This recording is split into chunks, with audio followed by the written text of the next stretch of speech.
අයිබෝන් යාළුවනේ. ඔයාලට පේනවා ඇති මේ පොඩියට පටන් ගත්තු ෆාම් එකක්. ඔයාලට පේනවා ඇති අඩි 15 වගේ කොටසක තමයි පැටව් මාසේ වගේ පැටව් 50ක් විතර ගෙනල්ලා තමයි මේක පටන් අරන් තියෙන්නේ. මෙයාලට දැන් වයස මාස 9ක් විතර. මෙයාලා මාස 6න් වගේ විතර දාන්න පටන් ගත්තා. ඔයාලට පේනවා ඇති. තාමත් පොඩියට පටන් අරන් තියෙන්නේ. ඉතින් පොඩි ප්‍රාග්ධනයක් තමයි වේදම් කරන්න තියෙන්නේ. මේ යාලට වතුර දාන එක.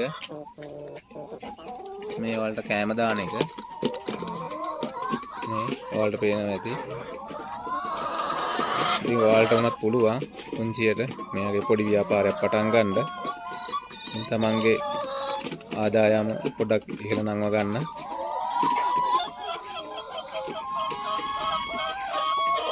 මේ මෙයාලා විතර දානවනේ. ඔයාලට පේනවා ඇති. මෙතෙන්ට ඇවිත් තමයි මෙයාලා විතර දාන්නේ. ඉතින් මම ඔයාලට මේ පෙන්නුවේ ඔයාලට උනත් මේ වගේ දෙයක් පටන් ගන්න පුළුවන්.